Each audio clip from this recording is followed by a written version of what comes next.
Our world is full of the unexplainable. And if history is an open book, all of these amazing tales are right there on display, just waiting for us to explore. Welcome to the Cabinet of Curiosities.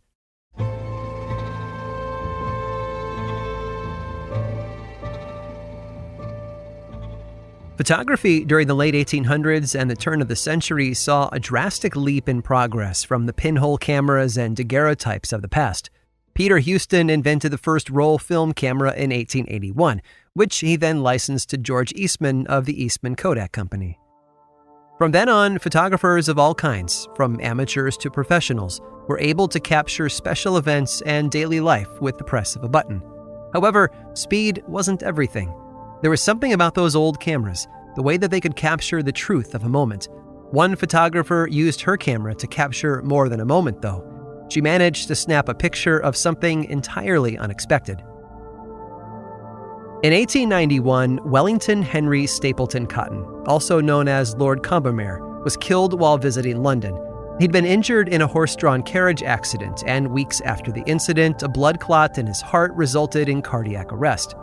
4 days later, he was laid to rest in the town of Wrenbury, in Cheshire County, England. His wife's sister, Sybil Corbett, had been staying with them for a short time when he passed away. She joined Lady Combermere at the funeral, providing support for her grieving sister. However, before she left the house, she set up a camera in the Abbey Library. It was an older camera, unlike the small point-and-shoot cameras Eastman Kodak was producing back in the United States. It required any subject sitting in front of it to remain completely still for the duration of the photograph. Miss Corbett decided to avoid the hassle of a fidgety subject and let the camera capture the empty library. Almost no one was in the house. Staff were either attending the funeral or relegated to their quarters until the family had returned from the cemetery. The camera's shutter remained open for an hour. When Miss Corbett returned to the Abbey, she packed it up and stowed it until she was able to have the photographic plate inside developed.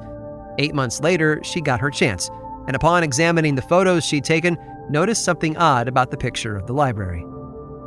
For one, the light from the windows had blown out much of the left side of the shot, casting a blinding glow across the bookshelves and some of the furniture.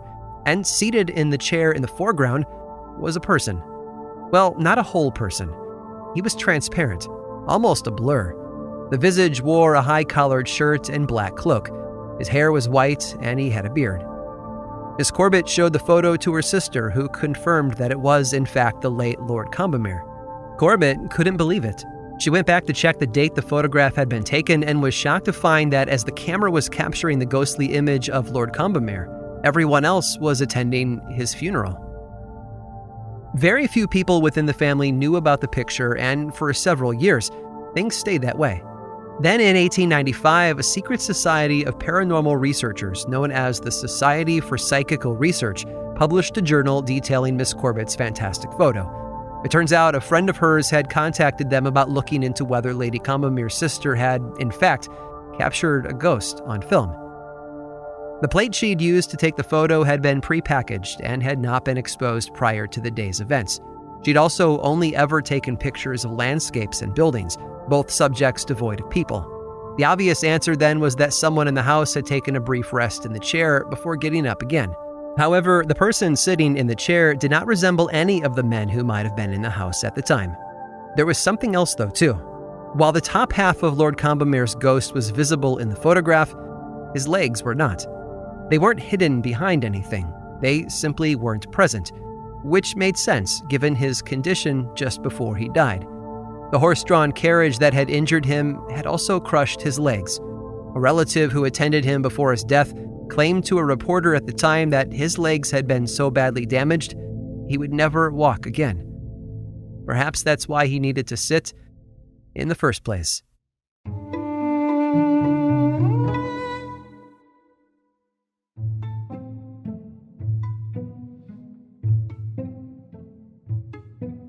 Evil's origins are nebulous. The debate over nature versus nurture, whether a person is made evil or born that way, has raged on since the beginning of time. For some, their environment in youth shapes who they become as an adult. For others, it's as though the darkness is a part of them from birth. One man, however, was so terrible, he was considered the first in a new breed of evil. His story had been told to William de Newburgh by a local monk who had witnessed the events firsthand. William was a medieval chronicler in England during the 12th century, and the monk had lived near Unsettling Castle where the events had taken place. A man who had performed terrible deeds in York had fled to the castle to hide. The lord of the castle welcomed him in, providing him shelter from the people chasing him. When the heat died down, the man ventured into town, eventually finding a woman with whom he could settle down and start a new life. But there was trouble in paradise. Rumors had begun to circulate about the wife, that she'd been seeing another man behind her husband's back. Determined to get to the bottom of things, the man told his wife that he'd be leaving for a trip and would be gone for several days. Once he was gone, however, the truth about his wife was finally revealed as she welcomed her lover into their home. Her husband saw the whole thing. He'd snuck back into the house and hid among the rafters in the bedroom, waiting. He was furious about the revelation, and in his rage, he lost his footing. He fell off a beam and landed hard beside the bed. His wife's lover ran out while she hurried to her husband's aid, telling him he must have bumped his head rather hard, as there had been no one else in the house. Whatever he thought he'd seen must have been a hallucination from the fall. But the man actually had hurt himself quite badly, and he was ordered to strict bed rest until he was healed. The monk went to visit him. He had heard the stories of what the man had done in his previous life. He urged him to confess his sins and take Holy Communion so that he would be free of spiritual burden if his condition took a turn for the worse.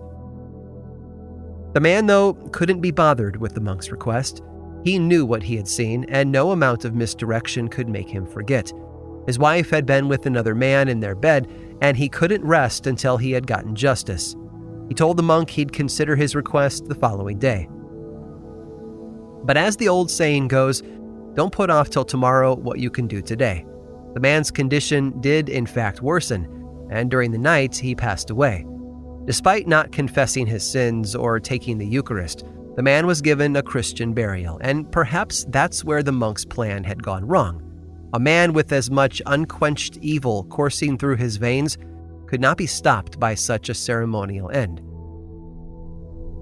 The night after his burial, he rose from the dead. He wandered all over town with a pack of barking dogs in tow, exacting vengeance on anyone in his path. Villagers refused to go out at night for fear of being attacked. Everyone locked their doors at night. Each evening he emerged, his rotting corpse growing worse. Its stench carried with it a cloud of death and decay that killed those who got too close. Many who survived moved far away, leaving those who chose to stay to deal with the undead monster tormenting their town. The monk held a gathering of other religious men from all over Europe to help him deal with it. However, some in the town couldn't wait any longer. The problem had to be dealt with immediately, so while the religious men ate and brainstormed, two brothers took matters into their own hands. Their father had died after coming in contact with the walking corpse, and they didn't want anyone else meeting a similar fate. Shovels in hand, they went to the cemetery where the man had been buried. It didn't take them long to dig him up. He hadn't been buried as deeply as they'd expected, and he didn't look the way a dead body was supposed to look. Rather than a rotting husk of dried skin and bones, he was instead filled with blood. The shroud he'd been buried with was ripped up as well. Something was odd about this grave. It had been disturbed from the inside. The brothers stabbed the corpse. The blood inside oozed all over. They hauled the body out of the grave and took it just outside of town where they built a funeral pyre to finish it off once and for all. The brothers beat the body repeatedly with the shovel before ripping its heart out and tossing the body and the heart on the fire.